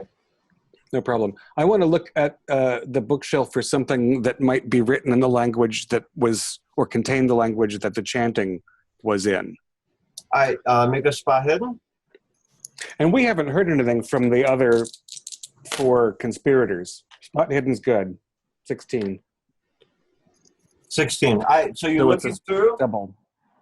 and you find a bunch of different books, but you actually don't seem to see anything there written in a Nordic language. Okay. And we So haven't very heard fast, anything there's from nothing there. the four conspirators, right? No, but you did. You do hear some screams. Some In the human confusion, screams. yeah, in the confusion, and then the boar fight and everything like that. You think back, and you're pretty sure that you heard a couple screams. You don't know if they got out, if they got killed, or if they were just in fear. But you did hear a few human screams, and then silence. So you can make your best guess on that. I got 30 out of 30. You pop the lock right open, and it swings open. Ah! And I toss the hairpin back to Clarice as I realize it's metal. Yep. Put it back on my hair now. The door opens, and you see the two twin girls cowering in there on the couch, holding each other, crying. Don't trust it. Well, I'm going to head in there. Well, yeah, take care of the little girls, and let's look around and see if there's a way out of this room that we can get outside. If we are trapped in here, then our only way through is through.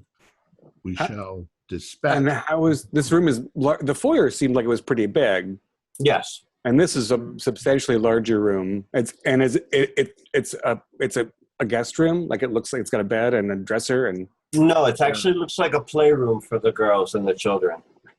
There's toys, wooden toys around, dolls, No beds, just couches. couches and stuff. Yeah, like a place where the kids would go there and just spend the day inside playing. And there are windows that are still open. There are windows, and they are to what would be the south on the map. And if you want to take a look at them, run over, and they actually have bars on them. Of course they do. Everybody make a spot hidden. I failed. 61. Failed. Anybody I failed as make well. a hard? Anybody make a hard? Nope. Okay. So Can I looking try at a the bar- psychology roll on the girls? I did. I'm sorry, psychology, absolutely. Wait, what? Hobart? I did make the hard roll. I rolled a 13. Oh, you made a hard. I'm sorry. I thought you said 83. You smell smoke. Well, gentlemen, this place appears to be on fire. Then we have to go back out the way we came. We have to go through the front door. We're just going to have to bash it down. How Or shoot it out. How are these metal bars affixed? They are wrought iron bars, and they're into the concrete of the building. Now, to refresh your memory, since you're getting a little old, if you recall, there is an army of the damned between us and the front door. Well, Mr. Ball there seemed to die when we shot him in the head. We just got to be good aims. Doctor, you can make that psychology roll. They don't seem to be moving very Good. fast. 25. For 50. So it's just on the special. They are normal little girls, scared shitless, and they are looking to you for help. Okay. Well, I'm going to, comfort them as best I can, given their condition. I think, if I may surmise, that Mr. Gunderman was attempting to bring back his family from the dead by using dark and evil arts, and these little children here don't have anything at all to do with that. I think even Mr. Gunderman now regrets, as he burns in hell, for trying to bring back his family. If I could make a suggestion, gentlemen, it might behoove the most of us to hold up in this restroom. I'm sorry, earlier I thought we were in this room. Hold up in this restroom over here and open the doors, and while the children provide a nice distraction, we get out of here. I deeply regret that I ever saved your life, sir. And I go over to the door, and I get ready to open it and start blasting. And one of the little girls says, "Sir, sir." So she's calling to you, Orville. Yes, my dear.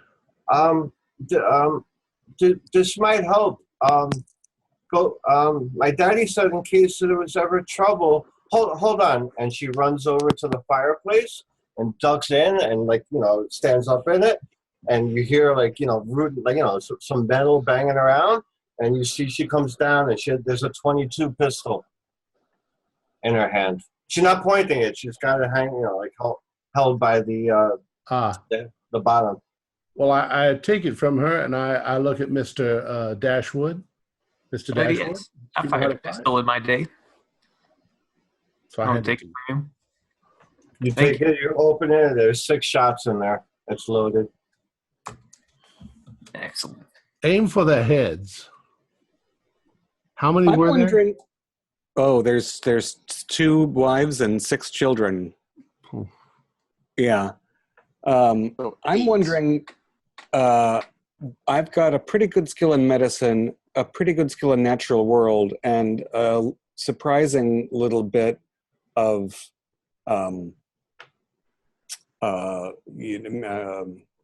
what's the word?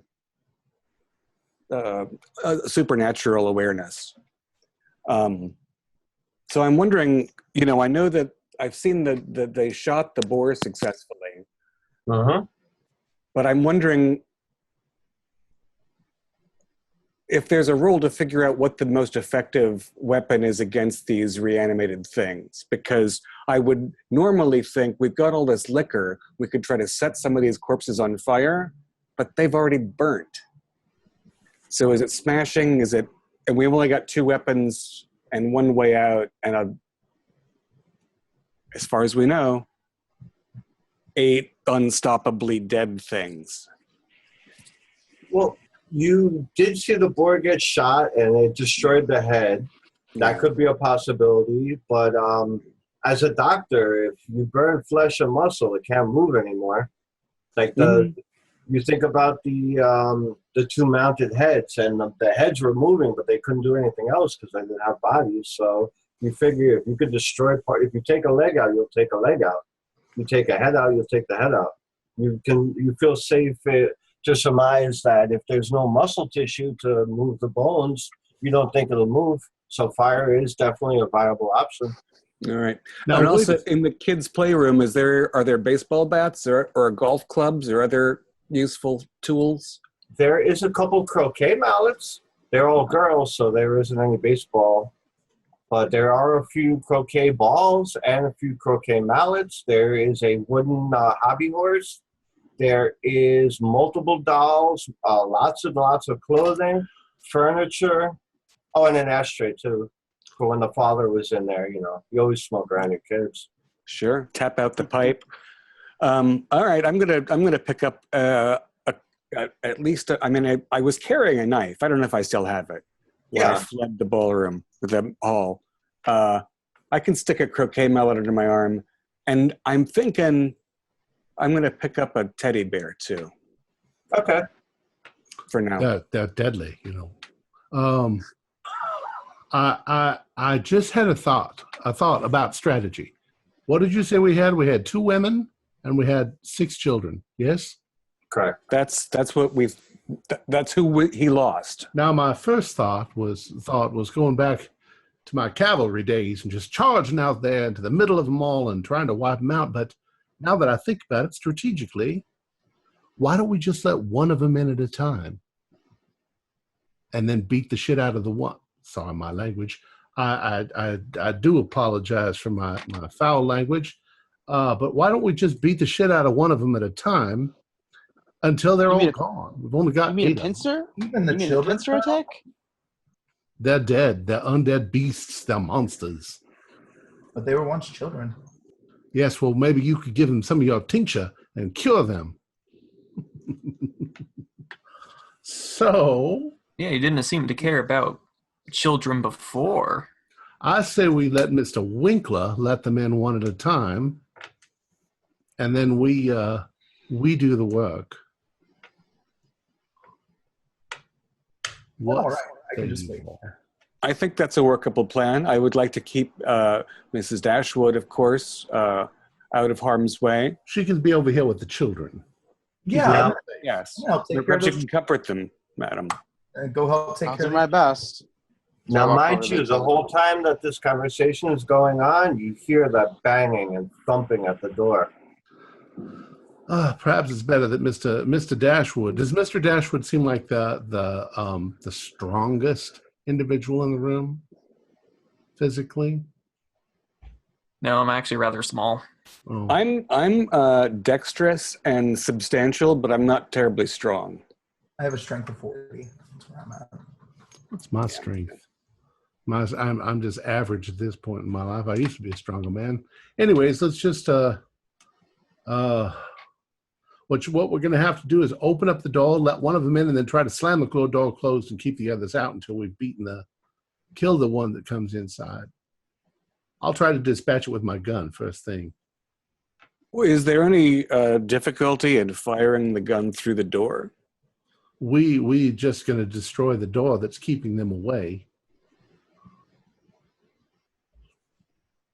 So I say let's, they're about to get in. Mr. Dashwood, would you mind letting one of those monsters in? And Hold on, Colonel. I am. Dashwood has a firearm, and I do not. All right, So I volunteer to pull the door open. All right, Mr. Finch. And then close it as quickly as possible. Yeah. And we'll just deal with what we can. Mr. Dashwood, get your gun ready, and I shall get my rifle ready. All right, so you guys are all prepared. You swing the door open, and you see they start to stumble in. And who's closing the door? Finch? Yeah. Doctor? Yes. Make a strength check if anybody wants to assist them. Well, I rolled a 42 for 40. I'll spend luck on that. Okay. So you spend your 2 points. You see one of the smaller children coming in, and one of the women come in, and the door gets slammed. okay. I'm aiming at the bigger one, the woman. And I'm at the Sorry. child. I fire. All right, we'll start from the top. Tom, make your attack roll. 48 out of 65. Nice, you hit, and boom, you blow a huge chunk off the shoulder. The arm falls to the floor, and the thing moves, but it's still coming at you. I would like everybody to make a sanity roll for that, please. Oh, I lost. Oh, I failed. Make it. I'm good. Anybody who failed takes 2 points. If you made it, you don't take any. Okay. Okay, I'm good on that one. How's this? Does it smell more like smoke because somebody just shot a burned body, or because the fire is getting worse? No, now when you Did any opened smoke come through with the girls? a very light smoke came through though, but now you all smell it. I was going to mention that. All right, so let's. Well, I'm going to fire at the kid. Okay, make your roll. Oh, I fail with a 52. 52 out of what? 35. All right, yeah, you missed. You put a hole in the wall, like at the floor, like the base of the wall, like the floor wall board, and the thing looks up at you, and it's just this hideous creature, and it opens its mouth, and it starts towering. Looks like it's about 5 years old if it was human still, and it's just little arms are flailing, and it's coming at you. Do I have time to swing a croquet mallet? Yes, you do. They're slow, so you guys will always get the first attack. I put my hand on Carter's shoulder and I say, just take your time and aim. Okay. So my weapon skill as unarmed is 35, and I rolled a 19. Oh, you whacked this thing right in the head. Boom! Let me see. What's Do you want to roll your own damage, guys, or roll your own? Roll a d4. Sorry about that. I was rolling for you guys. Apologize.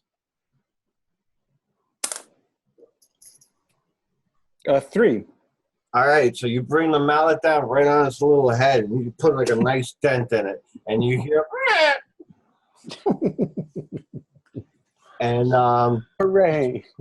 eyes a little caved in, and it's just looking up at you, and it's twitching, and its little hands are trying to, and you're holding it with a mallet back. Clarice, cover the girl's eyes. And I do so. I just cover them. Like, don't look, children. Don't look. Yeah, Don't look. the girls are screeching and It's crying. okay, now. sweetie. It's okay, sweetie. I cover my eyes. The grown woman is making a swing. Who was closest? I guess I was. 83. Her hands are just coming at you, and you poke it back, and you take a almost step back as your bum leg, but it just misses you. All right. Top of the round. So, Okay, I'm gonna level my gun right at her face and pull the trigger. I roll a dice. Now it's like isn't this what's it called when you're right in front of somebody? Roll it with a Point blank? bonus dice. Okay. Yeah, With point the- blank. Point blank. blank. Yeah. With a rifle, it's easy to just tap it away, but with a pistol, yeah, absolutely. Both rolls are successful. All right, so you just basically put it right up to her neck and pull the trigger, and the head blows right off. The thing drops. It's just gross. Everybody else, and I'm not going to make you roll for it because you've been seeing some crazy stuff, but brings you right back to the war, good and the bad of it. Everybody else, you're like, what the hell is going on here? It's like those damn ropey monsters that I fought off before. Mm-hmm. Hobart, I need you to make a spot hidden roll. Or listen check, I'm sorry. To say I do spot hidden. I Listen. do that every other time. All right. Listen, not spot hidden. This is super exciting. I got a 5 out of 45. You hear in the distance your friend. You hear Cornelius yelling, "Where? Help me! Help me!" Oh no, he's on his own. That's just putting it out there. All right, so you still have that little creature there. You want to take another shot with the pistol? Yes. Now that I've got a croquet mallet embedded in its head, it should be easier to aim at. Actually, since it's small, you can just roll. Unless you get an absolutely horrible roll, I'll let you just take this one out. Yeah, I rolled a 15. All right, you just basically put it up a couple inches away, pull the trigger, same thing, viscera sprays out. And you hear like a little whimper, like, "Wah!" Oh, I've got I to broke a little in my mouth, but I swallow it back down.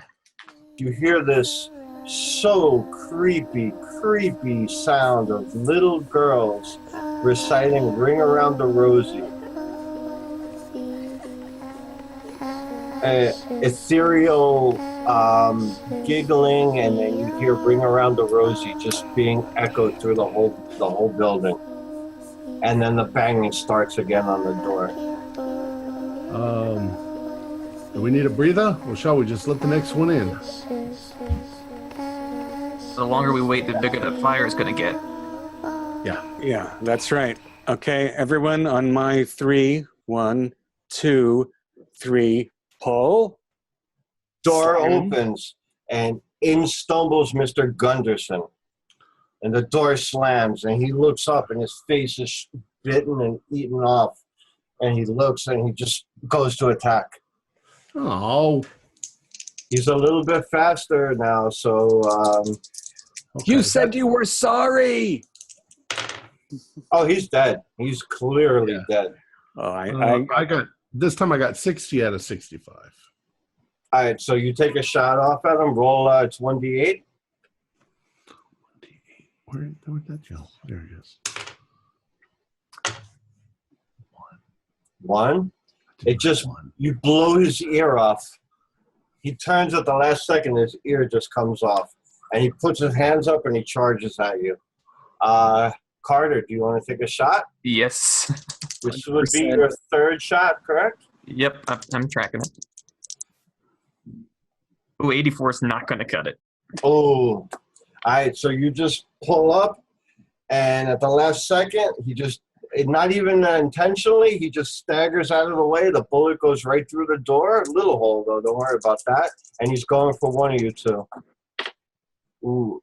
And it's a 35, so Curse you, Dashwood. Can I, since he stumbled in after the door, do I get a whack at the back of his head? You can roll this. This will happen Simo. Right. Because he's a lot faster. He's just turned. He got one of us. Who did he get? Yeah, I didn't get anything. 1 or 2 for Tom, 3 or 4 for Carter. So 3, Carter.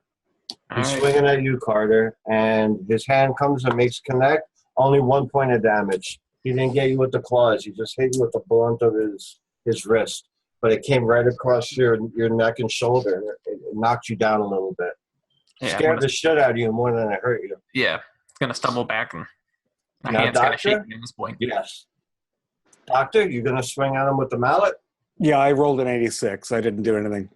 All right. Hobart, what are you doing in this time? Oh, I am helping still the children and Clarice. I'm instilling them with my hope. And Clarice, are you doing any action? You just saw your husband almost got hurt? Actually, I'm gonna jump in now because my husband got hurt. So I'm gonna take a cocaine mallet and just start swinging like mad at it. All right. So let's make a roll. And it's very Okay. good at helping the children. Whew. We're all American and European. No, it's a mess. You missed. So you just I come did. screaming and doing a wild swing like this, you know, swinging back and forth. You almost missed. The doctor moved out. It's a good thing it's a big room. Yeah. Clarice, watch. All right, so top of the round now. So we're keeping the door closed. I've also got the carving knife from the dining hall. So I'm gonna, having swung with the mallet, I'm gonna drive with the knife. All right, roll. And you got that, your adrenaline is pumping now. That medicine's really coursing through your system. So get a bonus for this. Yeah, I rolled a 30 anyway, so I was good. But and a bonus, right? 3. Critical hit. So do a D4 with the carving knife. That's maximum damage. Plus, right? Yeah, makes sense. Right, maximum plus the die roll, correct? For critical. piercing. Correct. And I rolled a 2 on top of the 4. So 6 points of damage, and the knife, you stab it right through his chest. And he just kind of, he doesn't really feel the pain, but it hurt him. He looked down at the thing, and the knife's just embedded in his chest. I'm out of shots, so I'm going to have to reload. But before I do that, I'm going to try to crack him in the head with the butt end of my... I believe the Winchester holds 16 rounds, if I remember correctly. Does it? I'm pretty sure, yeah. Wow. See, I'm that's almost how much I know positive. about guns. All right. I could be wrong, but I even kablamo him in the head then. All right, roll. 51 out of 65. All right, damage 1d8. 8. 8. Boom! This guy just shatters from the shoulders up. It's gone. Take that, you blighter. Thanks for the party, Gunderson. We didn't even get to eat. I'm starving. I don't even want to think about the boar on the dining table. I don't want to think about the fact that he was drugging our drinks. Thank God we stopped when we did. I didn't drink it. So now we just got one woman and You a bunch didn't of do children. anything. If you guys would have had a little bit more, you would have started to feel the effects. That last round of cheers was the real potent one. But we've got one woman and a few kids left. The kids are the easy ones. We can just... But if Mr. Gunderson came back, where were the other 4 men? Oh, I God. just heard my buddy screaming outside, so I think there's more coming. I think we need to plow our way out of this house. I agree with the colonel. We have to do it. Yeah, what I bet we can, assuming that it takes a moment for whatever this hideous thing to infect, we probably have tots outside the door, and we only have to get through 2 doors to be able to fire at the outer doors. And then we've got open land. Grab a little liquor on the way out for fire. I think we can do it. To the ground. Let's do it. Hobart, Winkler. Winkler. Hobart, can you hear me? What was the question? I need you to make a spot hidden with a bonus die. Sure. 32. Okay. You look down and the two little girls, the one is crying and the other one is saying, Mister. And she points and you notice the girl's been holding her shoulder now and there's blood dripping down her arm and her dress is torn. Oh, hey, Colonel, I need you for a second, my friend. And the door's banging hard now. We're Urgently. kind of busy here, sir. Right now, I think we're going to have a problem in this room. And I pull up her sleeve and show the Colonel. Yeah, we've all got blood on us. What's the problem? If she's been infected with this, What do you mean infected? listen, that Norseman, that Viking guy, ended up getting bit by his wives and turned into this. What makes you think that these kids didn't get bit too? I didn't get bit. I know I didn't get bit. Look, I didn't get Dr. bit. She's Finch? pulling up her dress. The other one's quiet. She's just sitting there holding her arm. The Dr. other girl, You want to come take a look at this for us, please?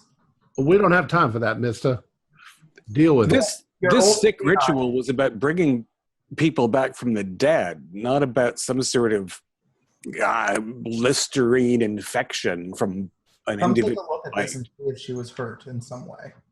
Don't you? Well, I will do it. I if someone else could take the door, I will look at the girl for first aid. All right, well, we need to get out of here now. Some people not caring about children. So what's going on? All right. So I'm going to go reach for the door to pull it open. Okay, the doctor's going to take a look. What do you see, doctor? make a medical. 2 out of 75. Couldn't be better. You can't find a pulse. Okay. We need to get out of here faster than we thought. And I'm going to prepare a morphine injection to slow down the non-existent heartbeat. Are you going to do a lethal injection, or are you just going to? I'm going to sedate first, and we'll take her outside, assuming we ever get outside. All right, so but it's going to be significant. It's going to be an overdose for health purposes. Right, but not to kill. Necessarily, yeah. Okay, got you. So you're doing that while you guys open the door. Dashwood, you open the door. Let's take out these, what do you want to call them, zombies? I don't care what we call them as long as they're dead. Pull the door open. You pull open the door and you see the other full-grown woman stumble into the door and you slam it closed. And you turn. Everybody make a sanity check, please. Okay. Make it. Pass. Pass. Pass. Fail. Good. If you fail, take 1 point. If you pass, take none. She's holding the infant in her arms and it's suckling at her breast. Okay. I'm just going to blow her head off. All right. At this point, I think that is they're horrible. a little calmer, you know, Mm-hmm. that it's like, we know what we got to do. But it's still freaky, that's all. Oh, it's horrifying. We're probably Yeah. all going to have to be institutionalized, but I'm like, sorry, ma'am, and I blow her head off if I can. Roll. The ropey black flash helps. 17. 17. Roll damage. 5. 5. You put it up, it blows through the infant's head into her chest. And the dead corpse just falls out of her arms and she stumbles back against the door. And while she's back against the door, I want to put the pistol to her head and pop it off. There you go. Unless you roll 100, I'll give it to you. 88, close to 100, but not quite. You just pull it up and you pull the trigger, and boom, you blew the rest of her head off against the door. Open up the door. Let's get out of here. All right, and I pull it open again. All right, Everybody you follow behind us. pull open the door and there's two kids standing there. 3 kids standing there. Kick the fuckers. Sorry, ma'am. I didn't mean to use that language. Yes, it's very, very impolite of me, but the situation is kind of difficult right now. Now, Mrs. Dashwood, could you help me with the girls, particularly Gretchen is going to need to be half carried because she needs. I go to the doctor and help him out. She will need to be carried. She's not responsive, basically. She's 12. I'm size 55, dex 70, but only strength 40. So I'm going to I might need help carrying her out. Full carry. I can probably carry her for a little while, but not, You can carry her. Ben can carry one. You can carry her. She's not that heavy. Yeah, I've seen different 12-year-olds. Yeah. So you throw her over your shoulder? Yeah. All right. All right, so the door's open. At this point, we're more shoving the little kids out of the way as we're pushing past them. Right, yeah. Mm-hmm. All right, so you guys are going to push your way through? Push them hard so they fall down. Yeah, like pushing with heels first. Jason, I sent you a message as well. They're grabbing at you, but you guys they're small, and you're able to just kick them back out of the way. So you get to that hallway where you have stairs going to your left, the entrance to the Great Hall on your right, and now you see flames coming up the walls of the room in there. And now a thicker smoke is coming out. At the front door, I'm going to put my my rifle against the doors right about where... Wait. Is it what a lock? Now? Can I pick the lock? Sir, it's chained. We need to shoot the hinges off. Yeah. You can't pick it. We tried that. Or shoot through the chain that's holding the handles together. I was going to put it right in the dead center where the chain is. And then What's holding the chain? I'm confused. it's chained on the door handles outside. Like somebody from the outside. I understand. I'm sorry. All right, so Colonel, you take the gun, you put it up against, you do your first shot, and you step back and you just start unloading a few shots into it. And you blow a hole into it, and then you figure if you guys maybe ram the door enough with the splintered wood, you'll be able to get through it. We hit it. So you guys I'll do the next roll though to see if I fall down in the process. I don't. 35. Good. Woo. So the doors open up. You're able to hold on to the frame for a second, and now you hear moaning coming from behind you guys. You look, and descending the stairs is the three workmen, or helpers, or whatever you want to call them, and they're just kind of sloshing down the stairs at you guys. Doctor, is at least one of them on fire? I'm sorry? Is at least one of them on fire? Okay, one of them is on fire actually, and he just doesn't seem to be noticing. He's still walking. Just seemed natural. Yeah, that's a good call. Doctor, do you have any alcohol that you grabbed along the way? I'm unfortunately, I wanted to soak a teddy bear with alcohol and throw it to one of the I begrudgingly take out my flask. I was going to do the same thing, actually. But sadly, I've got an inert 12-year-old over one shoulder and my medical bag on the other hand. So, right. But I love that idea. I'll throw it. I got it. Goodbye. Can I make a throw? Do you soak the teddy bear in it? Yes. There you go. Make a throw roll. Oh, I got a 2. So you take this teddy bear and you take this like $100 bottle of scotch and you just dump it on it. You're like crying inside as you do this, but you light it and you just toss it and the thing catches it in its arms and it just ignites the whole thing. It goes up. As we go out, I assume that when I blasted a hole through the chain, the doors opened. So I'm going to close the doors behind me and take my cane and run it through the door handles. Nice. So that it locks them back inside. Once we're outside.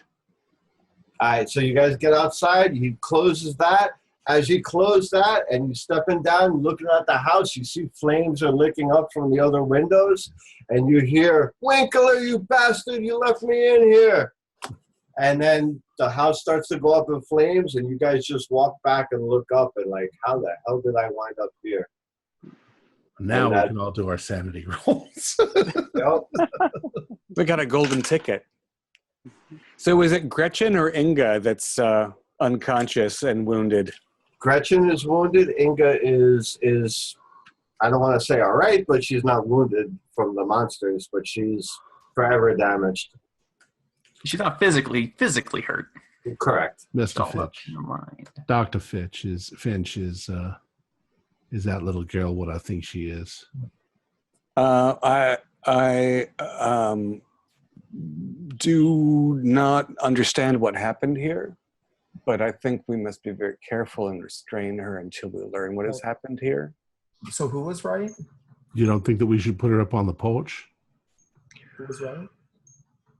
I would very much prefer to see if she regains a healthy pulse, because she was not a deceased person in any sense that I understand for any length of time. I was right. I'll leave that up to you, Doctor. We just got to get out of here now. We've got to figure out. We've got to. Oh yeah. So The carriages with the horses, are they still around? There is a carriage house a good distance from the house. You look and you could see it. It would take maybe a 10-minute walk, basically. But there is a carriage house when you see it. Wait a minute. Right. none of the four workmen, several of whom we hope to be burning to death right now, were the driver of the handsome cab Exactly. from the train. The No, man from the train and the man with the carriage. They're still not accounted for. correct. Well, the man from the train probably went back with the train. Do That they have makes any sense. horses? Do all you know how to ride? Of course. Of course. Yeah, I'm sure they've got some can't horses ride. in this place. We can just ride out of here. So I think I'd like to call a short conference between myself, the Colonel, and Carter about the fate of the injured daughter. I'm going to intervene and go with them. I'm going as well. I'm not leaving that up to everyone else. Nothing left out. You say that she has no pulse. She had no pulse for some discernible pulse for a period of time. And things that were dead before the ceremony became animate. And things that died after the ceremony also seemed to become animate. But I don't want to burn an innocent girl to death out of primitive fear. He just shot an infant in the face. That was a dead. Nothing living was hurt inside that house. My only fear is hurting. Either. No pulse. Now listen to me. There's going to be some authorities coming because they're going to see this fire. I'm sure from town. The town's an hour away. They're going to want some answers. They'll see the smoke. Let's get out of here. I think that we need to get our story straight. There was a horrible accident during a dinner party, and we escaped with our lives. But the little girl, Both those things are certainly true. but the little girl, she's very ill, and she needs to be hospitalized, if you will. Well, and she was traumatized. Both of them were traumatized. She's catatonic, we could say. We could say that. But But what? Is What there is maybe rabies? Can we say something about rabies? Where is she now? Have we rechecked her condition? Yeah, I don't know. Since I drugged her to catatonia, the best of my ability. So now you hear her actually cough a little bit and take a deep breath and make a not a bad breath, like she's like breathing. Now make a medical roll with a bonus dice. Oh, yeah, I had a critical without a bonus. Perfect.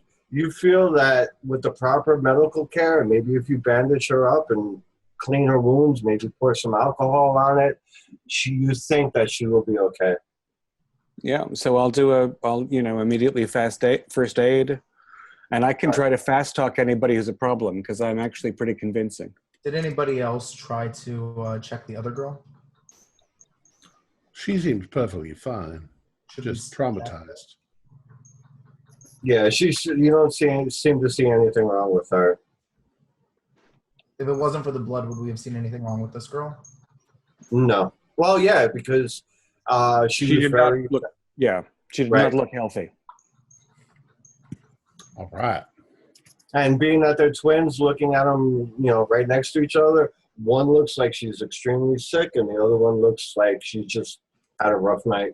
If you can talk to the little miss if she's coherent enough, ask her if she drank any of the champagne they were bringing out. She goes, my sister there did, but I didn't. But yeah, where's my dad?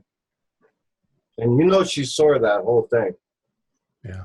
She's like, where's my dad? He's dead. We're afraid he's lost in the fire. My mom, I saw my mommy too. Yeah, she. That wasn't your mommy. Shut up, Winkler.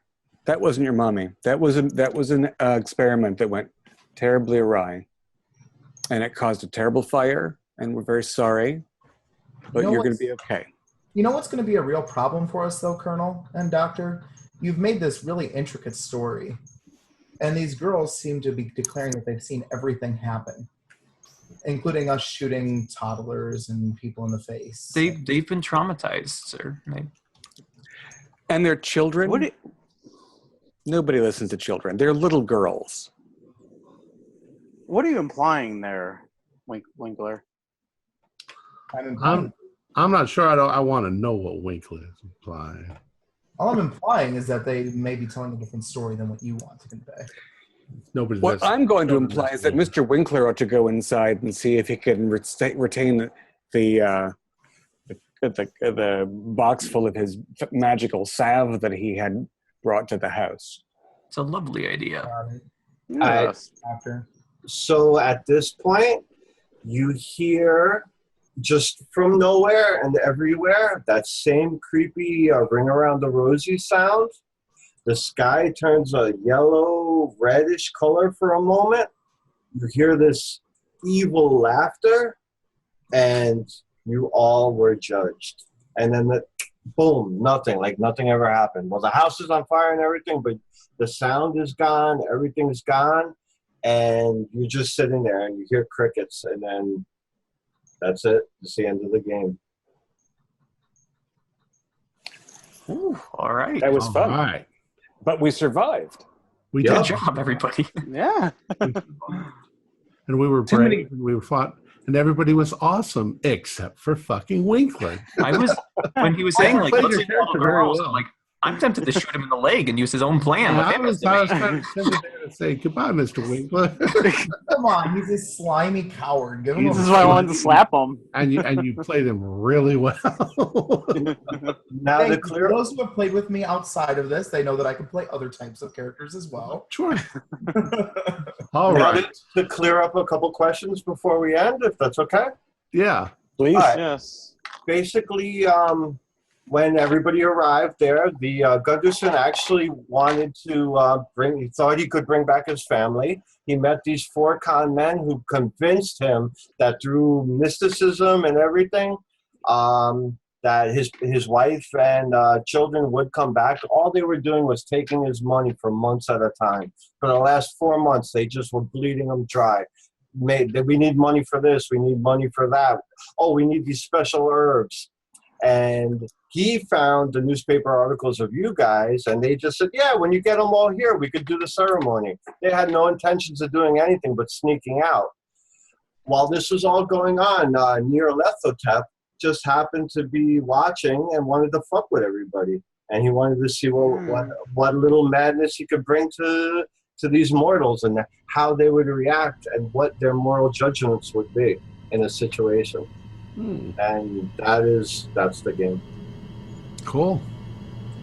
Our players included Lauren Eason, Morgan Llewellyn, Tim Hart, David Gasaway, and myself with Jason Melnichakis, the Keeper of the Secrets. We're currently producing 4 shows a week with music and sound effects added in post-production in order to create a richer listener experience We provide audio-only versions of our shows free for you to download from Podbean or iTunes. If you'd like to become a patron, visit our Patreon account. Just $1 or $2 a month helps us a lot. Like, share, and subscribe to our channel and punch that bell icon for updates on our latest shows, and leave us some comments. We like reading them. This is Tom Rayleigh, together with all the members of our gaming club, inviting you to journey with us once again into the darkness for another adventure into the universe of H.P. Lovecraft and the Call of Cthulhu role-playing game. Until next time, good luck and good gaming.